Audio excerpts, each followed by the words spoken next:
সব ধরনের প্রস্তুতির পরও উৎপাদনে যেতে পারছে না পটুয়াখালীর ১৩২০ মেগাওয়াট তাপ বিদ্যুৎ কেন্দ্রটি।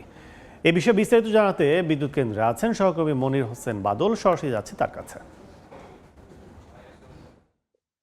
ব্যাকফিট পাওয়ার না পাওয়ার কারণে কিন্তু পটুয়াখালী যে ১৩২০ মেগাওয়াট যে তাপবিদ্যুৎ কেন্দ্রটি রয়েছে এটি কিন্তু সম্পূর্ণভাবে এখনো উৎপাদনে যেতে পারছে না। আপনি দেখতে পাচ্ছেন যে এই ১৩২০ মেগাওয়াট তাপবিদ্যুৎ কেন্দ্রটি কি ২০১৯ সালে কিন্তু এটি প্রকল্প চালু হয় এবং এটি ২০২৪ সালের জুন মাসে কিন্তু এটি সম্পূর্ণরূপে উৎপাদনে যাওয়ার কথা থাকলেও কিন্তু এই যে ব্যাক পাওয়ার না পাওয়ার কারণে কিন্তু এখনো উৎপাদন যেতে পারছে না। আপনাদের এই প্রকল্পের মেয়াদ শুরু হয় কিন্তু আগস্ট ২০১৯ সালে। আর এটি প্রকল্পের ব্যয় ধরা হয়েছে ২.৫৪ মিলিয়ন মার্কিন ডলার, যা বাংলাদেশের টাকা ২৭,০০০ কোটি টাকা এটি ব্যয় ধরা হয়েছে। তবে আপনাকে একটি কথা বলে রাখি যে ইতিমধ্যেই কিন্তু এই ব্যাকফিট পাওয়ার বিষয়ে কিন্তু আমি এখানকার যে কর্তৃপক্ষ রয়েছে কর্তৃপক্ষের সাথে কথা হয়েছে।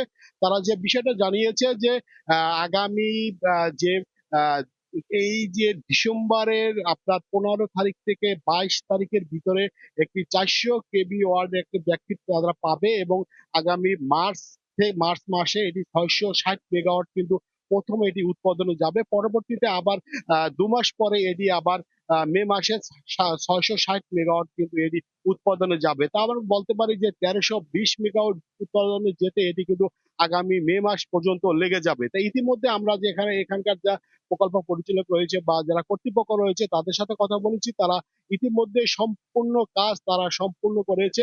এখানকে আপনি জানেন যে দীর্ঘ ৪ বছর ধরে প্রায় ৪,৫০০ বাংলাদেশ এবং চায়না শ্রমিক কিন্তু তারা কাজ করে এটি কিন্তু সম্পূর্ণ করেছে।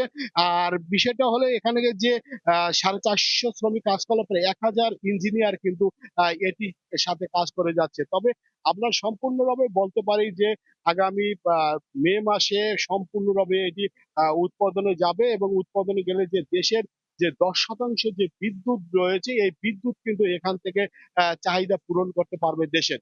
আর এই ছিল আমার কাছে পটুয়াখালী ১৩২০ মেগাওয়াট তাপবিদ্যুৎ কেন্দ্রের সর্বশেষ খবর। এতক্ষণ সরাসরি ছিলাম পটুয়াখালী তাপবিদ্যুৎ কেন্দ্রে।